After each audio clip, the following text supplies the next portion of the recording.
Okay, ಒಂದ್ ಕಡೆ ಡೆಲ್ಲಿಯಲ್ಲಿ ರಾಷ್ಟ್ರೀಯ ಸಮಾವೇಶ ನಡೀತಾ ಇದೆ. ಮಗದೊಂದ್ ಕಡೆ ನಮ್ಮ ರಾಜ್ಯದ ಮಂಡ್ಯದ ಮಳವಳ್ಳಿಯಲ್ಲೂ ಕೂಡ ಕಾಂಗ್ರೆಸ್ ಸಮಾವೇಶವನ್ನ ಹಮ್ಮಿಕೊಂಡಿದೆ. ಮಂಡ್ಯದ ಮಳವಳ್ಳಿಯಲ್ಲಿ ಗ್ಯಾರಂಟಿ ಯೋಜನೆ ಫಲಾನುಭವಿಗಳ ಸಮಾವೇಶ ಗಮನಿಸ್ತಾ ಇದ್ದೀರಿ. ಈಗ ಆಲ್ರೆಡಿ ಎಲ್ಲರೂ ಕೂಡ ವೇದಿಕೆಗೆ ಬಂದು ಕೆಲವು ನಾಯಕರು ಭಾಷಣವನ್ನು ಕೂಡ ಆರಂಭ ಮಾಡಿದ್ದಾರೆ.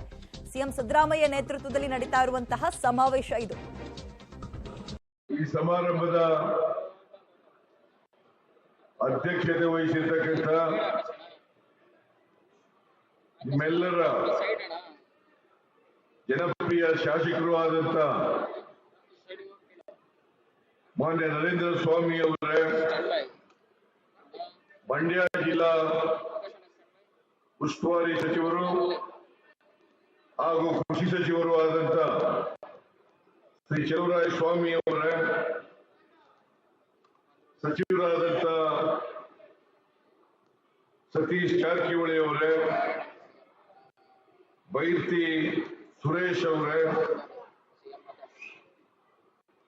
ಶಾಸಕರಾದಂತ ರಮೇಶ್ ಬಂಡಿಸಿದ್ದೇಗೌಡ ಅವರೇ,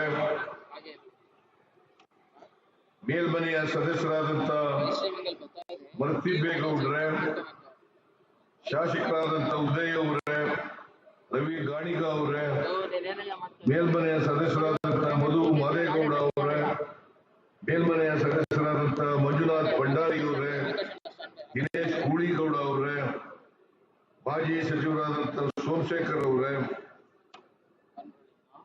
ಶಾಸಕರಾದಂತ ರವಿಶಂಕರ್ ಅವರೇ, ಮೇಲ್ಮನೆಯ ಸದಸ್ಯರಾದಂತ ಸುಧಾಮ್ ದಾಸ್ ಅವರೇ, ವೇದಿಕೆ ಮೇಲಿರ್ತಕ್ಕಂಥ ಎಲ್ಲ ಆಹ್ವಾನಿತ ಗಣ್ಯರೇ, ಅಧಿಕಾರಿ ಸ್ನೇಹಿತರೇ,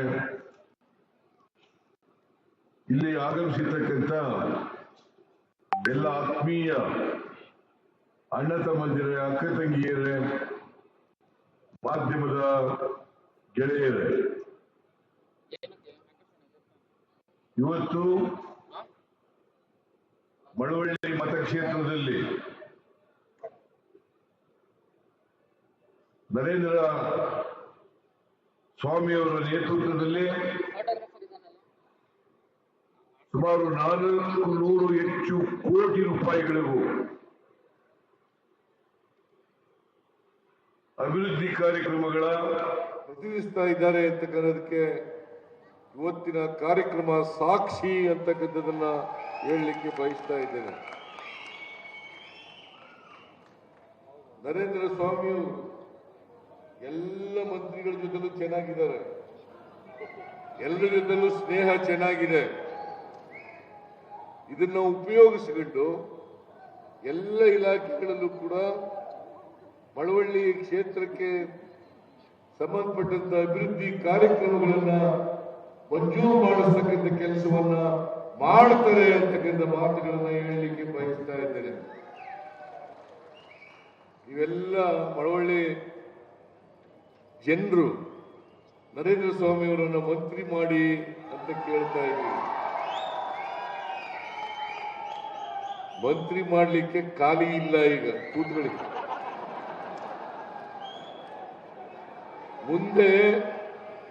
ಮುಂದೆ ರೀಸಫಲ್ ಮಾಡುವಾಗ ನರೇಂದ್ರ ಸ್ವಾಮಿ ಅವ್ರಿಗೂ ಕೂಡ ಅವಕಾಶ ಸಿಗ್ತದೆ ಅಂತಕ್ಕಂಥ ಮಾತುಗಳನ್ನು ಹೇಳಲಿಕ್ಕೆ ಬಯಸ್ತಾರೆ.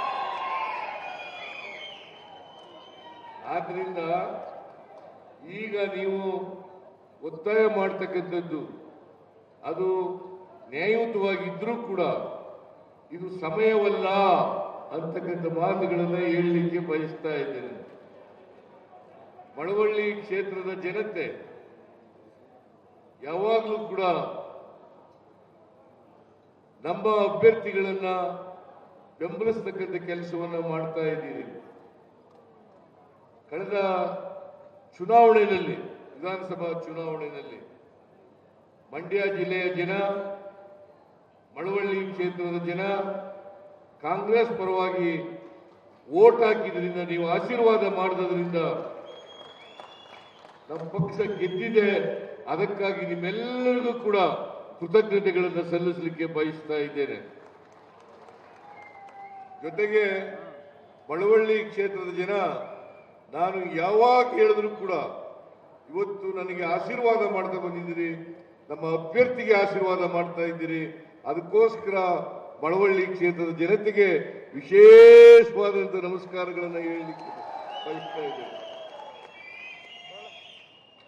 ಒಂದು ರೀತಿ ಮಳವಳ್ಳಿ ಕ್ಷೇತ್ರ ನನ್ನ ಕ್ಷೇತ್ರ ಇದ್ದಾಗೇನೆ ಇದು. ಮಳವಳ್ಳಿ ಕ್ಷೇತ್ರದ ಜನ ಒಳ್ಳೆ ಜನ ಅಂತಕ್ಕಂಥದ್ದನ್ನು ಈ ಸಂದರ್ಭದಲ್ಲಿ ಹೇಳಲಿಕ್ಕೆ ಬಯಸ್ತಾ ಇದ್ದೇನೆ. ಭಾರತೀಯ ಜನತಾ ಪಕ್ಷದವರು ಏನೇ ಆಸೆ ಆಮಿಷಗಳನ್ನು ತೋರಿಸಿದ್ರು ಕೂಡ, ಜೆಡಿಎಸ್ನವರು ಏನೇ ಆಸೆ ಆಮಿಷಗಳನ್ನು ತೋರಿಸಿದ್ರು ಕೂಡ ಆ ಆಸೆ ಆಮಿಷಗಳಿಗೆ ಒಳಗಾಗದೇನೆ ನಮ್ಮ ಅಭ್ಯರ್ಥಿಗೆ ತಾವು ಬೆಂಬಲವನ್ನ, ಸಹಕಾರವನ್ನ, ಆಶೀರ್ವಾದವನ್ನು ಮಾಡುವುದಕ್ಕೆ ಮತ್ತೊಮ್ಮೆ ನಿಮ್ಮೆಲ್ಲರಿಗೂ ಕೂಡ ಕೃತಜ್ಞತೆಗಳನ್ನು ಸಲ್ಲಿಸಲಿಕ್ಕೆ ಬಯಸ್ತಾ ಇದ್ದೇನೆ. ಕಳೆದ ಚುನಾವಣೆಯಲ್ಲಿ ನಾವು ಅನೇಕ ಭರವಸೆಗಳನ್ನು ಕೊಟ್ಟಿದ್ದು, ಮಳವಳ್ಳಿ ಕ್ಷೇತ್ರದಲ್ಲೂ ಕೂಡ ಭರವಸೆಗಳನ್ನು ಕೊಟ್ಟಿದ್ದು.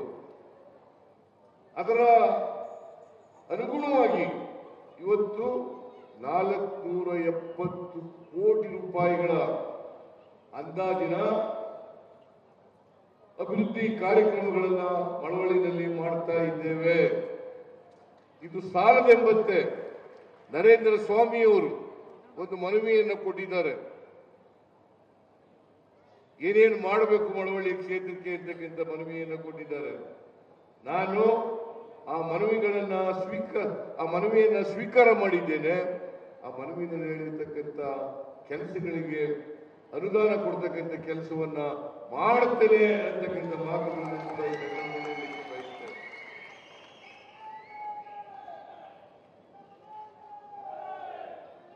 ಕಳೆದ ಚುನಾವಣೆಯಲ್ಲಿ ನಾವು 5 ಗ್ಯಾರಂಟಿಗಳನ್ನ ಮಾಡ್ತೇವೆ ಅಧಿಕಾರಕ್ಕೆ ಬಂದ್ರೆ ಅಂತ ಹೇಳಿದ್ದು. ಇವತ್ತು ಬಹಳ ಹೆಮ್ಮೆಯಿಂದ ಹೇಳ್ತೇನೆ, ನಾವು ಅಧಿಕಾರಕ್ಕೆ ಬಂದ 8 ತಿಂಗಳಲ್ಲಿ ನುಡಿದಂತೆ ನಡೆದಿದ್ದೇವೆ. ನಾವು ಕೊಟ್ಟ ಭರವಸೆಗಳನ್ನು ಈಡೇರಿಸಿದ್ದೇವೆ ಅಂತಕ್ಕಂಥ ಮಾತುಗಳನ್ನು ಕೂಡ ಹೇಳಲಿಕ್ಕೆ ಬಯಸ್ತಾ ಇದ್ದೇವೆ.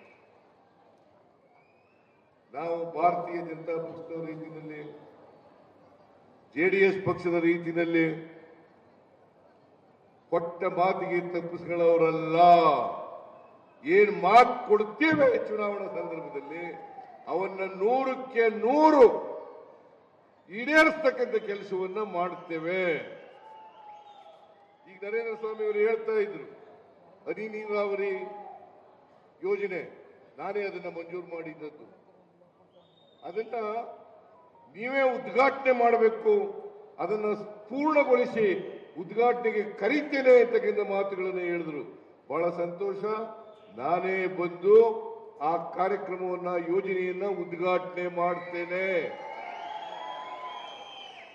ಆಗ್ಬೋದಾ?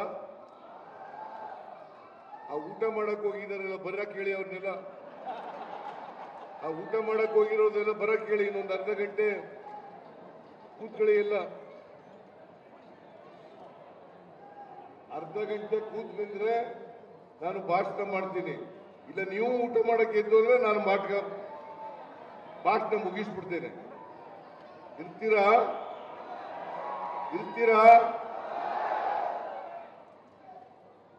ಈಗ ಭಾರತೀಯ ಜನತಾ ಪಕ್ಷ ಮತ್ತೆ ಜೆಡಿಎಸ್ ಒಂದಾಗಿದ್ದಾರೆ. ಭಾರತೀಯ ಜನತಾ ಪಕ್ಷ, ದೇವೇಗೌಡರು ಹೇಳಿದ್ರು ಒಂದ್ಸಾರಿ, ನನಗೆ ಜ್ಞಾಪಕ ಇದೆ ಇನ್ನೂ ಕೂಡ, ನಾನೇನಾದರೂ ಮುಂದಿನ ಜನ್ಮದಲ್ಲಿ ಹುಟ್ಟಿದ್ರೆ ಮುಸಲ್ಮಾನರಾಗಿ ಹುಟ್ಟುತ್ತೇನೆ ಅಂತಕ್ಕಂಥ ಮಾತನ್ನ ಹೇಳಿದ್ರು. ಏನಂತ ಹೇಳಿದ್ರು? ಮುಂದಿನ ಜನ್ಮದ ಏನಾದ್ರು ಇದ್ರೆ ಆ ಮುಂದಿನ ಜನ್ಮದಲ್ಲಿ ಮುಸಲ್ಮಾನ ಆಗಿ ಹುಟ್ಟುತ್ತೇನೆ. ಇವತ್ತು ಕೋಮುವಾದಿ ಬಿಜೆಪಿ ಜೊತೆ ಸೇರ್ಕೊಂಡಿದ್ದಾರೆ. ಮಿಸ್ಟರ್ ದೇವೇಗೌಡ್ರೆ, ಇವತ್ತು ನನ್ನ ಮಗನನ್ನ ಕುಮಾರಸ್ವಾಮಿಯನ್ನ ನಾನೇ ಕಳಿಸ್ತೆ ಬಿಜೆಪಿಗೆ ಅಂತ ಹೇಳ್ತಾ ಇದ್ದೀರಲ್ಲ. ಇವತ್ತು ನೀವು ನಿಮ್ಮ ಸೆಕ್ಯುಲರ್ ಜನತಾದಳ, ಸೆಕ್ಯುಲರ್ ಜಾತ್ಯತೀತ ದಯಮಾಡಿ ನಿಮ್ಮಲ್ಲಿ ಕೈ ಮುಗಿದು ಪ್ರಾರ್ಥನೆ ಮಾಡ್ತೇನೆ, ಆ ಜಾತ್ಯತೀತ ತೆಗೆದಾಕ್ಬಿಡಿ. ಜಾತ್ಯತೀತ ಅಂತ ಇಟ್ಕೊಳ್ಳಿಕ್ಕೆ ಇಲ್ಲಿ ಯಾವುದೇ ನೈತಿಕ ಹಕ್ಕಿಲ್ಲ. ಜಾತ್ಯತೀತ ಅಂತ ಇಟ್ಕೊಳ್ಳಿಕ್ಕೆ ಯಾವುದೇ ನೈತಿಕ ಹಕ್ಕಿಲ್ಲ. ಕಾರಣ ಏನ್ ಹೇಳ್ತಾರೆ ಅಂತಂದ್ರೆ, ನಮ್ಮ ಪಕ್ಷವನ್ನ ಮುಗಿಸ್ತಾ ಇದ್ರೆ ಮುತ್ತಿಕ್ಬೇಕಾ ನಿಮ್ಮ ಪಕ್ಷಕ್ಕೆ? ನಾವು ಕಾಂಗ್ರೆಸ್ನಲ್ಲಿದ್ದೀವಿ, ನೀವು ಒಂದು ರಾಜಕೀಯ ಪಕ್ಷ, ನೀವು ಕೂಡ ಚುನಾವಣೆಯಲ್ಲಿ ಸ್ಪರ್ಧೆ ಮಾಡ್ತೀರಿ. ಕಳೆದ ಚುನಾವಣೆಯಲ್ಲಿ 19 ಜನ ಗೆದ್ದಿದ್ದೀರಿ. ನಾವು ನಿಮ್ಮನ್ನ ಮುತ್ತಿಕ್ಕಾಗತ್ತಾ? ಚುನಾವಣಾ ಕಣದಲ್ಲಿ ನಿಮ್ಮನ್ನು ಸೋಲಿಸಲಿಕ್ಕೆ, ಬಿಜೆಪಿಯನ್ನು ಸೋಲಿಸಲಿಕ್ಕೆ ಎಲ್ಲ ಪ್ರಯತ್ನವನ್ನು ಕೂಡ ಕಳೆದ ಚುನಾವಣೆಯಲ್ಲಿ ಮಾಡಿದ್ದು ಈ ರಾಜ್ಯದ ಜನರ ಆಶೀರ್ವಾದದಿಂದ 136 ಸ್ಥಾನಗಳನ್ನ ಗೆದ್ದು ಇವತ್ತು ಅಧಿಕಾರಕ್ಕೆ ಬಂದಿದ್ದೇವೆ ಅಂತಕ್ಕಂಥದ್ದು ಬಯಸ್ತಾ ಇದ್ದೇನೆ. 136 ಸ್ಥಾನಗಳು. ನನಗನ್ಸುತ್ತೆ ಬಿಜೆಪಿಯವರು ಡೋಂಗಿತನದ ಮಾತುಗಳನ್ನ ಆಡ್ತಾರೆ. ಏನಪ್ಪ ಹೇಳ್ತಾರೆ ಮೇಲೆ, ನಾವು 28ಕ್ಕೆ 28 ಗೆಲ್ತೀವಿ. ಅದು ಸಾಧ್ಯನಾ? ಸಾಧ್ಯನಾ? ಸಾಧ್ಯನಾ? ಕಾಂಗ್ರೆಸ್ ಪಕ್ಷ ಈ ಸಾರಿ ಕನಿಷ್ಠ 20 ಸ್ಥಾನಗಳನ್ನ ಲೋಕಸಭೆಗೆ ಕಳಿಸಿಕೊಡ್ತೇವೆ, ನೀವು ಆಶೀರ್ವಾದ ಮಾಡ್ತೀರಾ ಅಂತಕ್ಕಂಥ ನಂಬಿಕೆ ನಿನಗಿದೆ. ಯಾರು ಉಪಕಾರ ಮಾಡ್ತೀರಾ ಅವರನ್ನ ಮರಿತೀರಾ? ಇವತ್ತು 155 ಕೋಟಿ ಮಹಿಳೆಯರು, 155 ಕೋಟಿ ಮಹಿಳೆಯರು ಸರ್ಕಾರಿ ಬಸ್ಗಳಲ್ಲಿ ಫ್ರೀಯಾಗಿ ಪ್ರಯಾಣ ಮಾಡಿದ್ದಾರೆ. ಹಿಂದೆ ಯಾವೆಲ್ಲರೂ ಮಾಡಿದ್ರ? ಶಕ್ತಿ ಯೋಜನೆ ಅಡಿಯಲ್ಲಿ ಇಲ್ಲಿ ಹೆಣ್ಮಕ್ಳು ಕೂತಿದ್ದಾರೆ. ತಾಯಿ, ನೀವು ಸರ್ಕಾರಿ ಬಸ್ನಲ್ಲಿ ಫ್ರೀಯಾಗಿ ತಿರುಗಾಡ್ತಾ ಇದ್ದೀರೋ ಇಲ್ಲವಾ ಅಂತಕ್ಕಂಥದನ್ನ ಕೈ ಎತ್ತಿ ತೋರಿಸ್ಬೇಕು. ನೀವು ಮಾತಾಡ್ತೀರಾ ಇಲ್ಲ? ಕೈ ಫ್ರೀಯಾಗಿ ತಿರುಗಾಡ್ತಾ ಇದ್ದೀರಾ ಇಲ್ಲ?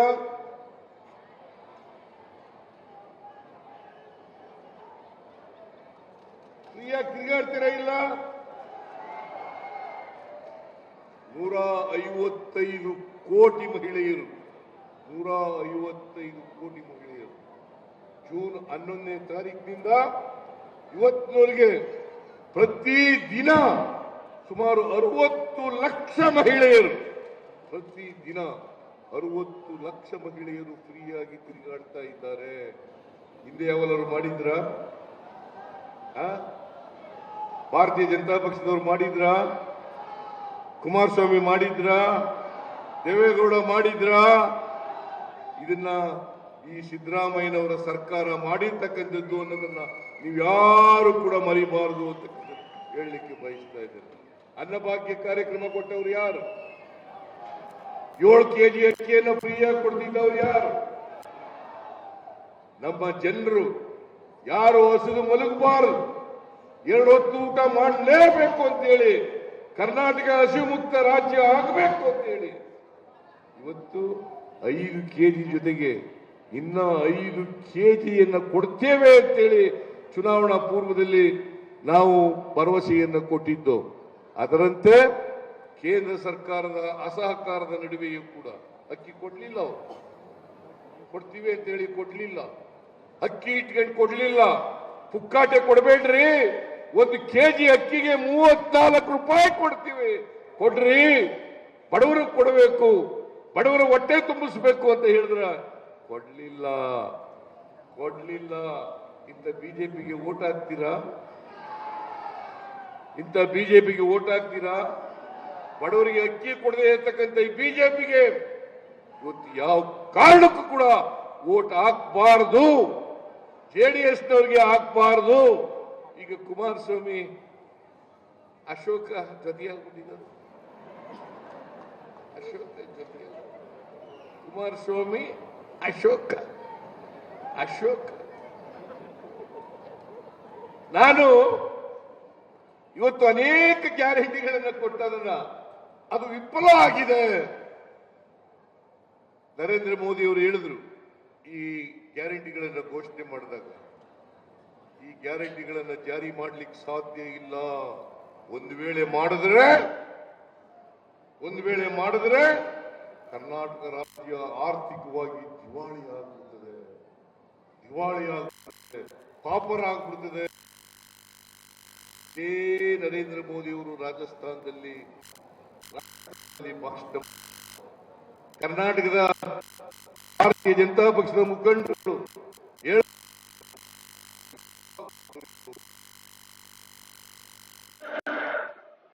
ಒಂದು ವೇಳೆ ಮಾಡಿದ್ರೆ ಕರ್ನಾಟಕ ರಾಜ್ಯ ಆರ್ಥಿಕವಾಗಿ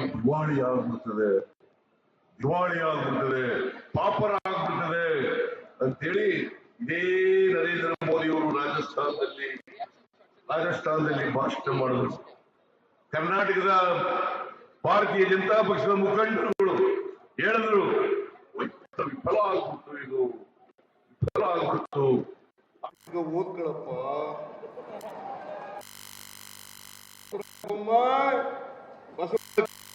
ಪುಸ್ತಕ ಓದ್ಕೊಳಪ್ಪ, ಯಾಕೆ ಜನರನ್ನ ದಾರಿ ಗೃಹ ಜ್ಯೋತಿ ಯೋಜನೆಗೆ ಸುಮಾರು ಬಜೆಟ್ ನಲ್ಲಿ ಅಲೋಕೇಟ್ ಮಾಡಿದ್ದೀನಿ. ಮಿಸ್ಟರ್ ಅಶೋಕ, ಬಜೆಟ್ ಪುಸ್ತಕ ಓದ್ಕೊಳಪ್ಪ. ಬಸವರಾಜ ಬೊಮ್ಮಾಯಿ, ಬಜೆಟ್ ಪುಸ್ತಕ ಓದ್ಕೊಳಪ್ಪ. ಸುಮ್ಮನೆ ಯಾಕೆ ಜನರನ್ನ ದಾರಿ ತಪ್ಪಿಸ್ತಕ್ಕಂಥ ಕೆಲಸ ಮಾಡ್ತಾರೆ. ಇವತ್ತು ಗೃಹ ಜ್ಯೋತಿ ಯೋಜನೆಗೆ ಸುಮಾರು 1,60,00,000 ಕುಟುಂಬಗಳಿಗೆ 200 ಯೂನಿಟ್ ವರೆಗೆ ಫ್ರೀ ಕರೆಂಟ್, ಜೊತೆಗೆ 1,17,00,000 ಕುಟುಂಬದ ಯಜಮಾನಿಯರಿಗೆ 2,000 ರೂಪಾಯಿ ಯಾವನಾರು ಕೊಟ್ಟಿದ್ರ? 2,000 ರೂಪಾಯಿ ನಿಮ್ ಕೈ ಕೊಟ್ಟಿದ್ರ? ನಿಮ್ಮ ಅಕೌಂಟ್ಗಳು ಕೊಟ್ಟು ನಿರುದ್ಯೋಗ ಪದವೀಧರಿಗೆ 3,000 ರೂಪಾಯಿ ಯಾವನಾರು ಕೊಟ್ಟಿದ್ರ? ಇವತ್ತು ಏನಾದರೂ 8 ತಿಂಗಳ ಸರ್ಕಾರದಲ್ಲಿ ಸಂಪೂರ್ಣ 5 ಗ್ಯಾರಂಟಿಗಳನ್ನ ಜಾರಿ ಮಾಡಿದ್ರೆ ಅದು ಕಾಂಗ್ರೆಸ್ ಸರ್ಕಾರ ಅಂತಕ್ಕಂಥದ್ದನ್ನು ತಿಳ್ಕಬೇಕಾಗ್ತದೆ. ಕಾಂಗ್ರೆಸ್ ಸರ್ಕಾರ ಅದನ್ನ ಮಾಡಿದೆ. ಮಾಡಿದೀವೋ ಇಲ್ಲ? ಬಿಜೆಪಿ ವೋಟ್ ಹಾಕ್ತೀರಾ? ಜೆಡಿಎಸ್ನವರು ಬಿಜೆಪಿಯವರು ಸೇರ್ಕೊಂಡ್ಬಿಟ್ರೆ ವೋಟ್ ಹಾಕ್ತೀರಾ? ಅವರು ಯಾಕಂತಂದ್ರೆ ಈ ಜೆಡಿಎಸ್ನವರು ಇದಾರಲ್ಲ, ಅವ್ರ ಪಕ್ಷ ಹೋದ್ ಸಾರಿ 39 ಸೀಟ್ಗಳನ್ನು ಗೆದ್ದಿದ್ರು.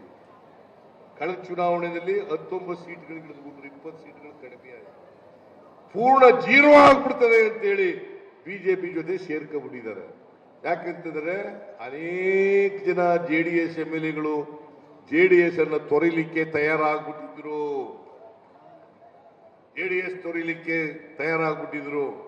ಅದನ್ನ ಎಲ್ಲ MLAಗಳನ್ನ ಉಳಿಸ್ಕೊಳ್ಳಿಕ್ಕೋಸ್ಕರ ದೇವೇಗೌಡರು ಮತ್ತು ಕುಮಾರಸ್ವಾಮಿ ಅವರು ಈ ನಾಟಕವನ್ನ ಆಡಿದ್ದಾರೆ. ದಯಮಾಡಿ ನಿಮ್ಮಲ್ಲಿ ಕೈ ಮುಗಿಸಿ ಪ್ರಾರ್ಥನೆಯನ್ನ ಮಾಡ್ತೇನೆ, ಯಾವುದೇ ಕಾರಣಕ್ಕೆ ಅವ್ರು ಯಾರನ್ನೇ ಹಾಕಿರ್ಲಿ, ಇಬ್ರು ಸೇರ್ಕೊಂಡು ಯಾರನ್ನೇ ಅಭ್ಯರ್ಥಿ ಹಾಕಿದ್ರು ಕೂಡ, ಸರ್ ನಮ್ ಜೊತೆ ಬಂದಿದ್ರು ಜೆಡಿಎಸ್ನವರು, ಈ ಸಾರಿ ಬಿಜೆಪಿ ಜೊತೆ ಹೊಂಟೋಗಿದ್ರು. ಸೆಕ್ಯುಲರ್ ಪಾರ್ಟಿ, ಜಾತ್ಯತೀತ ಪಾರ್ಟಿ ಅಂತ ಹೇಳ್ಕೊಂಡು ಇವತ್ತು ಜಾತಿವಾದಿಗಳ ಜೊತೆ ಕೈ ಜೋಡಿಸಿದಾರಲ್ಲ, ವೋಟ್ ಹಾಕ್ಬೇಕಾ ಅವ್ರಿಗೆ? ವೋಟ್ ಹಾಕ್ಬೇಕಾ ಅವ್ರಿಗೆ? ಹಾಕ್ಬಾರ್ದು. ಒಂದು ಓಟು ಕೂಡ ಕೊಡಕೂಡದು. ಈ ಸಾರಿ ನಾನು ನಿರೀಕ್ಷೆ ಮಾಡಿದ್ದೇನೆ, ಮಂಡ್ಯ ಮತ್ತೊಮ್ಮೆ ಮುಂದಿನ ಲೋಕಸಭಾ ಚುನಾವಣೆಯಲ್ಲಿ ಕಾಂಗ್ರೆಸ್ ತೆಕ್ಕೆಗೆ ಬರ್ತವೆ, ಕಾಂಗ್ರೆಸ್ನ ಅಭ್ಯರ್ಥಿ ಗೆಲ್ತದೆ ಅಂತಕ್ಕಂಥ ಮಾತುಗಳನ್ನು ಹೇಳಲಿಕ್ಕೆ ಬಯಸ್ತಾ ಇದ್ದೇನೆ. ಕಾಂಗ್ರೆಸ್ ಅಭ್ಯರ್ಥಿ ಏನಪ್ಪ ಚೆಲುವರಾಯಸ್ವಾಮಿ, ಚೆಲುವರಾಯಸ್ವಾಮಿ ಏನಯ್ಯ ರವಿ, ಉದಯ್, ಏನಪ್ಪ ರಮೇಶ,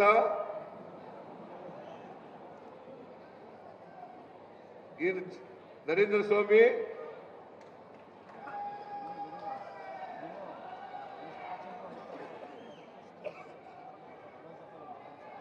ಆದ್ರೆ ಇಷ್ಟು ಮಾತ್ರ ಹೇಳ್ತೇನೆ, ನಾವು ಕೊಟ್ಟ ಮಾತಿನಂತೆ ನಡ್ಕೊಂಡಿದ್ದೀವಿ.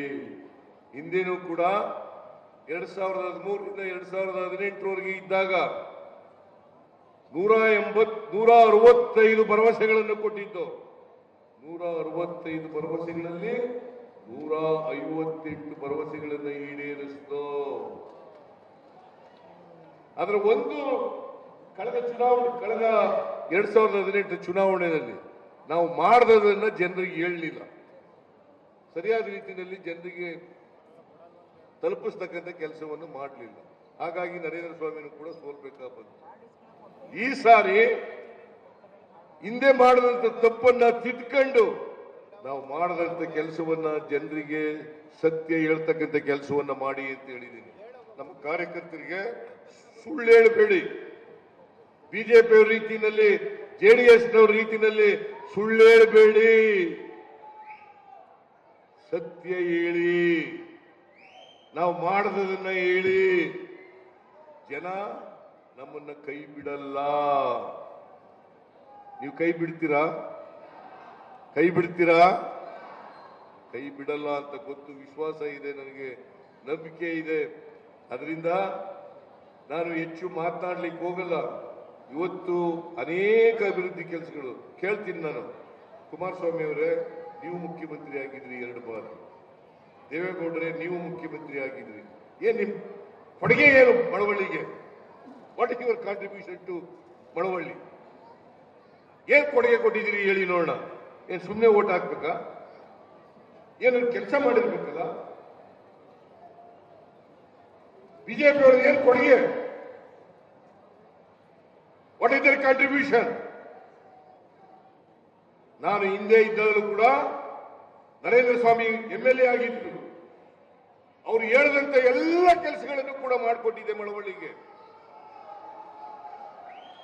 ಶಿವಣ್ಣ ಈ ಕ್ಷೇತ್ರದ ಮುಖಂಡರು, ಅವರು ಹೇಳಿದಂತ ಎಲ್ಲ ಕೆಲಸಗಳನ್ನು ಕೂಡ ಮಾಡಿಕೊಟ್ಟಿದ್ದೆ. ಇವ್ರೇನ್ ಮಾಡಿದರು? ಬಿಜೆಪಿ ಅವ್ರು ಏನ್ ಮಾಡಿದರು? ಯಾಕೆ ಓಟ್ ಕೊಡ್ಬೇಕು ಅವ್ರಿಗೆ? ಈ ನರೇಂದ್ರ ಇವರು ನಮ್ಮ ದೇಶದ ಪ್ರಧಾನಮಂತ್ರಿ ಇದ್ದಾರಲ್ಲ, ಯಾರವ್ರ ಹೆಸರು?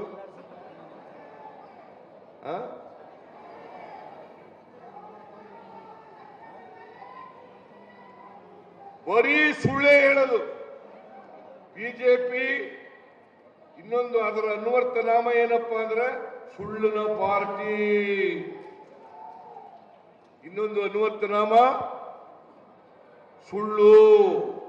ಸುಳ್ಳಿನ ಪಾರ್ಟಿ. ನಾನು ಅದಕ್ಕೆ ಹೇಳಿದೆ, ನಿನ್ನೆ ಮಂಗಳೂರಿನಲ್ಲಿ ಹೇಳಿದೆ, ಬಹುಶಃ ಸ್ವತಂತ್ರ ಭಾರತದಲ್ಲಿ ನರೇಂದ್ರ ಮೋದಿ ಅವರಷ್ಟು ಸುಳ್ಳು ಹೇಳದಂತ ಪ್ರಧಾನಮಂತ್ರಿ ಇಲ್ಲಿವರೆಗೆ ಬಂದಿರಲಿಲ್ಲ. ಏನಾಯ್ತು? 15 ಲಕ್ಷ ನಿಮ್ಗೆಲ್ಲ ನಿಮ್ ಜೇಬ್ಗೆ ಹಾಕ್ಬಿಡ್ತೀವಿ ಅಂತಂದ್ರು ಕೊಟ್ರ? 2 ಕೋಟಿ ಉದ್ಯೋಗ ಕೊಡ್ತೀವಿ ಅಂತ ಕೊಟ್ರ? ರೈತರ ಆದಾಯವನ್ನು ದುಪ್ಪಟ್ಟು ಮಾಡ್ತೀವಿ ಅಂತಂದ್ರು ಮಾಡಿದ್ರ? ಅಚ್ಚೇ ದಿನ ಹೆಂಗೆ ಅಂತಂದ್ರು ಬಂತ? ಸಬ್ಕಾ ಸಾಥ್ ಸಬ್ಕಾ ವಿಕಾಸ್ ಅಂದ್ರು ಬಂತ? ಸಬ್ಕಾ ಸಾಥ್ ಸಬ್ಕಾ ವಿಕಾಸ್ ಬಂತ? ಆಯ್ತಾ?